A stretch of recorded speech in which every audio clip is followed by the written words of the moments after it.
Bonjour à tous. Bonjour et merci de nous regarder.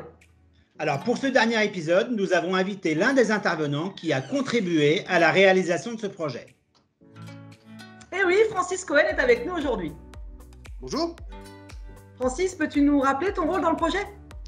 En quelques mots, mon rôle est d'explorer la littérature académique avec un groupe d'une douzaine d'apprenants, les aider à construire et écrire des articles de fond sur les différentes pistes de réflexion qui ont été définies, et enfin, les épauler dans la prise de parole pour les épisodes filmés.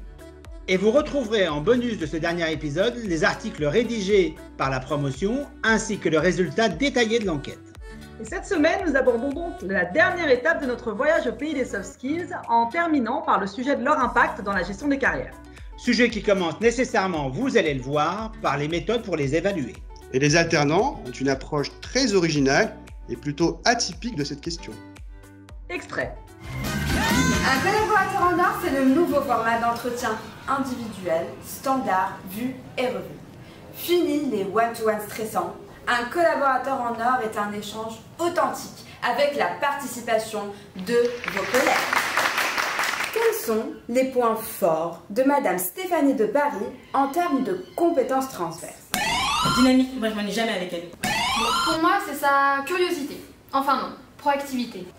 Quels sont les points d'amélioration de Madame Stéphanie de Paris en termes de compétences transverses? Perfectionniste? Oui, c'est vrai. Tu donnes pas assez de feedback. En fait, on a l'impression que tu es plus orienté individuel que collectif.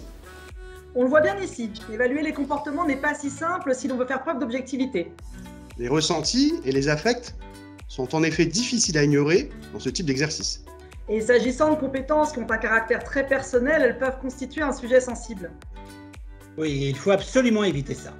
Dès qu'on lui fait une remarque, elle se vexe, elle chipote pour un rien. Faut que je te le dise, Stéphanie, t'es vraiment trop susceptible. Non mais moi, susceptible? Non mais c'est n'importe quoi. Puis de toute façon, j'ai toujours su que tu m'aimais pas. Personne n'aimait. Merci. Nous allons maintenant voir en quoi les soft skills sont importantes dans la gestion d'une carrière et surtout comment les évaluer le plus objectivement possible.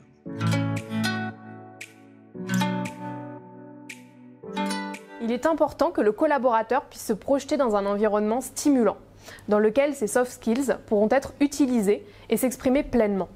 Et l'entreprise doit pouvoir lui proposer de telles opportunités.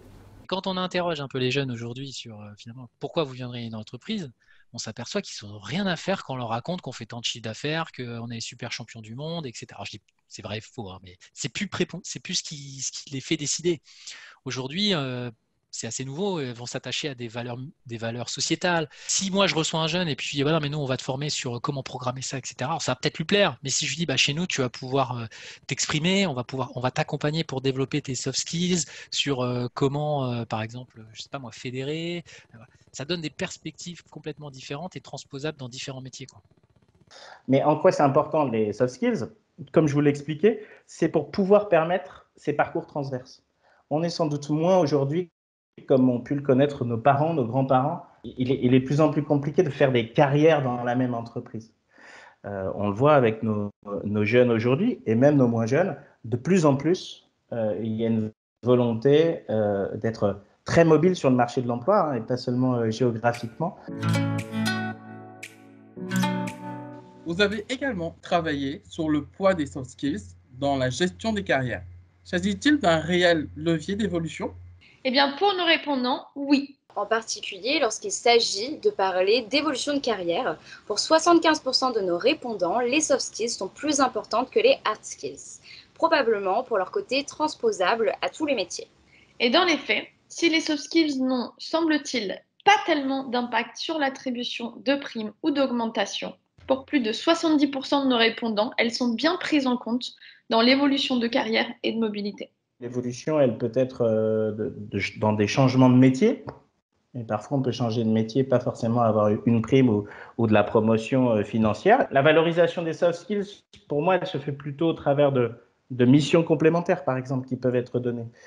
Je pense par exemple à du tutorat. Lorsque vous arrivez à une certaine expérience dans l'entreprise, il y a un intérêt aussi pour l'entreprise et puis aussi pour le salarié de voir justement son savoir-faire transmis.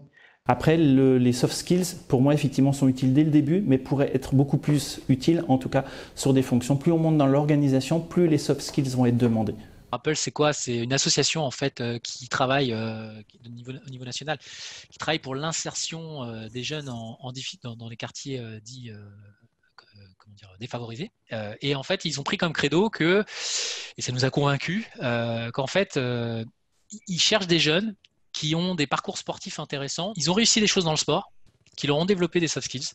D'accord, donc la ténacité, l'envie de se dépasser, etc.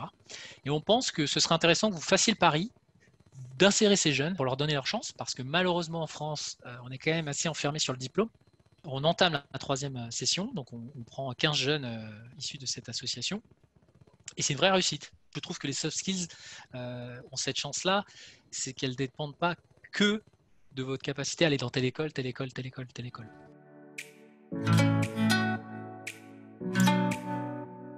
Dans quelle mesure est-il possible d'évaluer les compétences transverses d'un individu ?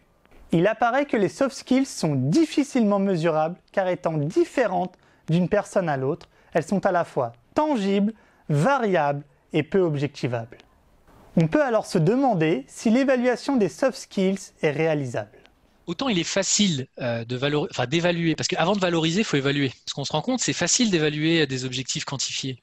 Par contre, si je commence à vous dire, moi je voudrais que vous travailliez votre créativité. D'accord ? Alors déjà, vous seriez en train de me dire, ok, je veux bien, mais qu'est-ce que vous pouvez mettre en place pour m'aider à être plus créative? Bon, déjà, vous allez me sécher un peu. Et puis, deuxième chose, la créativité, c'est très subjectif. Donc, comment j'évalue ça? C'est un vrai sujet sur lequel on planche. Et je vous avoue, je n'ai pas encore les clés. Mais je pense que si on ne s'empare pas du sujet, d'ici quelques années, lié à votre génération notamment, qui n'a pas peur de dire les choses à sa hiérarchie et de remettre en question sa hiérarchie, je pense qu'on va arriver à un petit sujet quand même. Il existe à l'heure actuelle plusieurs référentiels de soft skills. Mais dans ces référentiels, les compétences sont le plus souvent décontextualisées. On parle ainsi globalement de l'autonomie, de l'esprit critique, de l'empathie. Il est donc essentiel de les cibler pour chaque métier et d'identifier ainsi celles qui sont concrètement nécessaires ou vont contribuer à l'efficacité du collaborateur. Pour qu'on puisse parler de la même chose, il faut se mettre d'accord sur la définition qu'on va donner au comportement.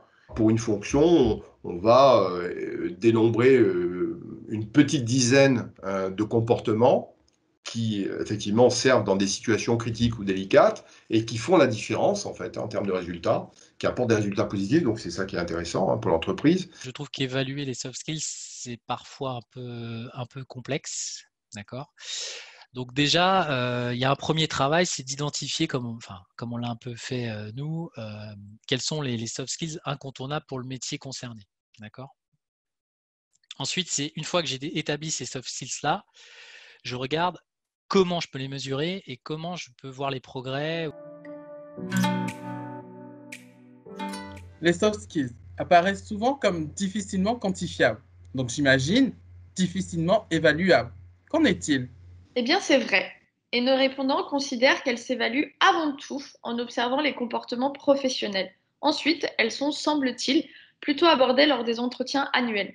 Effectivement, même si notre analyse montre que près d'un tiers de nos répondants n'a pas bénéficié d'un entretien annuel sur les 2 dernières années, pour les autres, les soft skills ont bien été abordés, en particulier lorsqu'on parle de rigueur, d'organisation, d'agilité, de réactivité ou d'adaptabilité. Ce sont sans doute les plus faciles à mesurer, objectivement, par rapport à des critères forcément plus subjectifs, par exemple comme l'empathie. Il y a des entreprises, et pas des moindres, et elles sont quand même assez nombreuses, qui explicitement ont formalisé l'évaluation des comportements dans l'entretien de performance. Et puis après, vous avez une réunion de calibration entre plusieurs managers pour s'accorder sur la valeur des notes des uns et des autres, parce que chacun n'a pas la même façon d'évaluer ses collaborateurs, et se mettre d'accord justement sur ce que les gens ont accompli et pas accompli, les niveaux d'accomplissement, est-ce que c'est une performance normale ou exceptionnelle, etc. Donc, ils définissent une norme collective de performance.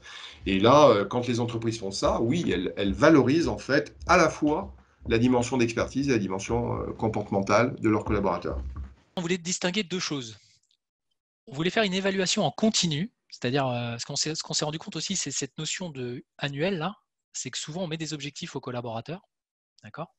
Et puis en fait, ce qui se passe, c'est que vous n'êtes pas à l'abri d'une crise financière, donc vous lui avez demandé de développer l'habitat, et puis finalement la crise financière fait qu'il ne peut pas, donc vous êtes obligé de revoir en cours de route les objectifs, etc. On a essayé de développer ça, c'est plutôt au fil de l'eau, ou en tout cas d'être plus agile, c'est-à-dire que c'est un outil qui permet de voir son collaborateur, par exemple, tous les mois et de lui fixer des objectifs avec une temporalité différente.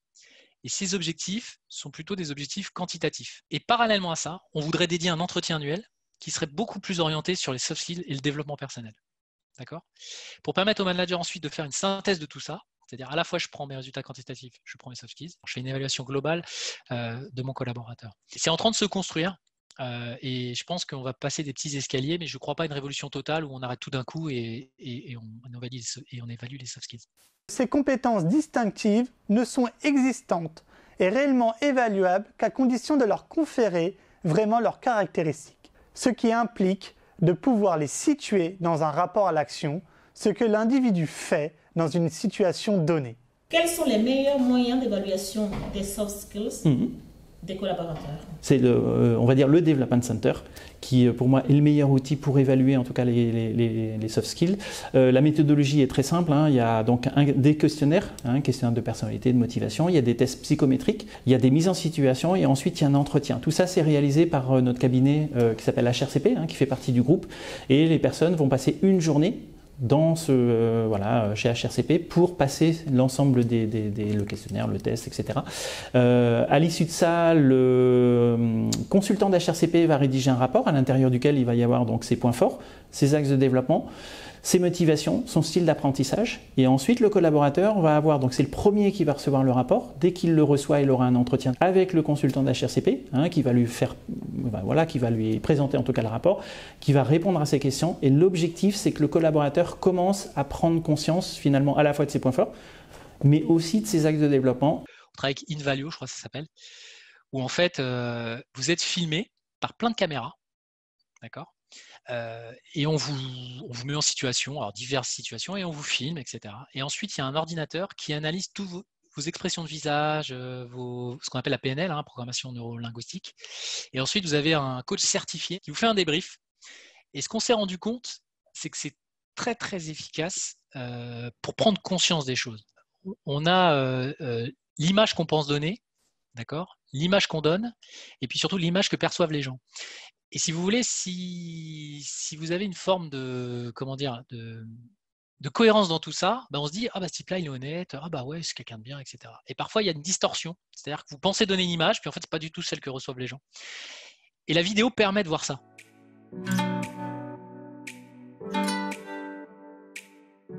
Est-ce qu'on questionne vraiment? Regardez, on pose des questions fermées. Qu'est-ce que tu as fait? Qu'est-ce que tu n'as pas fait dans cette situation? Je le vois avec les managers tous les jours en co-développement. Il y en a, il leur faut 3 jours pour trouver une question ouverte. Parce qu'ils guident, ils n'accompagnent pas. C'est pas pareil. Vous voyez, ils ont trop appris à guider et pas assez accompagné. Pour reprendre l'idée de l'enfant, un enfant, il dit « Mémé, tu piques ». Est-ce qu'on ose encore confronter dans l'organisation? Vous voyez? Alors que c'est précieux. Quelqu'un qui ne dit pas que ça ne va pas un projet, il va peut-être nous faire perdre plusieurs journées hommes. Comment on lui permet d'oser dire « ce projet, ça ne va pas du tout, il est mal orienté dès le départ ». Si on n'a pas cette authenticité, cette capacité à confronter, y compris le dirigeant, on perd de l'efficacité collective. On est fort de nos faiblesses. Donc est-ce qu'on peut, je dirais, regarder nos échecs et préférer la sagesse de l'échec à l'ivresse du succès, vous voyez? C'est de Charles Pépin, ça. Le problème des référentiels tient aussi à leur utilisation par les acteurs de terrain. Ils invitent à avoir une vision tranchée de la situation. Est-ce que la personne possède ou non cette soft skills? Or, la définition même de ces compétences transversales implique qu'elles s'expriment de manière combinée dans des situations sociales, alors que toutes ne laissent pas nécessairement l'opportunité de les exprimer de la même manière. On peut aussi signaler que très souvent ces compétences tels que désignés par les référentiels, ne sont pas ou peu opérationnels. Former les managers et recruteurs sur la définition et la bonne utilisation de ces compétences apparaît donc comme un préalable indispensable. Il a fallu qu'on forme les managers à qu'est-ce qu'une compétence comportementale, comment on l'évalue et comment on met en place après le plan de développement. Habituellement, lorsqu'ils faisaient les entretiens annuels, l'évaluation était faite que sur la partie résultat business, parce que nous, on est une société commerciale, donc c'était principalement sur la partie résultat, mais très très rarement les compétences comportementales étaient réellement évaluées. Donc il a fallu effectivement faire cette démarche et ce travail avec les managers pour pouvoir les aider en tout cas à identifier. Je prenais un exemple, si un collaborateur a du mal par exemple à faire une prise de rendez-vous par téléphone, on peut lui apporter la technique, mais finalement s'il n'y arrive pas, c'est peut-être parce qu'il n'a pas confiance en lui et du coup peut-être que si on lui donne confiance, il va pouvoir effectivement faire une meilleure prise de rendez-vous par téléphone. Donc c'est ça qu'on a appris aux managers. Nous nous formons chez AXA dans les équipes Talent Management dont je fais partie. Nous nous sommes formés les uns et les autres, on est une dizaine, à nous former à un certain nombre d'outils psychotechniques. Donc, c'est des tests qui sont validés scientifiquement, il y a tout un travail qui a été fait, qui vont nous permettre de savoir des choses sur quelqu'un et de le faire avec cette personne. Donc, je vais prendre un exemple. Moi, nous travaillons avec un outil qui s'appelle Hogan, H-O-G-A-N, et Hogan nous permet d'apprendre des choses sur comment quelqu'un fonctionne quand ça va bien et quand ça va mal, quand il est stressé, quand il est dans un moment où il perd pied, quel mécanisme de déraillement il va mettre en place. Donc, par exemple, récemment, on m'a demandé, pour un poste important, Frédéric, est-ce que tu peux faire passer le Hogan à cette personne, la débriefer sur ses résultats et après nous répondre sur 3 questions que l'on a, qu'on veut vérifier. Elle passe le test, ça prend 1 heure sur son ordinateur. Je reçois le lendemain les rapports qui sont compilés par un système qui me donne de l'information et je passe 3 heures à analyser ces informations. Et ces informations me permettent de faire des hypothèses, me permettent de dire s'il y a ça plus ça et ça, on pourrait alors se demander si et si et si, et dans quelle situation elle pourrait, à ce moment-là, déclencher tel comportement ou tel comportement. Et une fois que j'ai fait ce travail, je vais débriefer avec cette personne, et là, en l'occurrence, ça a duré 3 heures. On a passé 3 heures d'un entretien extrêmement intéressant pour elle, comme pour moi d'ailleurs, sur qu'est-ce que donnaient les résultats de ce truc-là. Et à la suite de ça, j'ai pu d'abord revenir vers les commanditaires pour leur dire feu vert, et j'ai même été jusqu'à pouvoir dire à son futur patron, pour bien piloter cette personne pendant la phase d'intégration, je pense qu'il y a des choses avec elle qu'il va falloir faire, et il y a des choses qu'il va falloir ne pas faire. Et donc, voilà ce que je vous recommande. C'est un travail à la fois très technique et qui est en même temps extrêmement utile pour tous les partis, pour la personne concernée, pour ses futurs patrons. Et puis pour moi, c'était très instructif que de pouvoir objectiver au mieux ce que nous étions en train de rechercher et de trouver des éléments de mesure qui soient à la fois concrets et qui nous permettent de prendre une décision.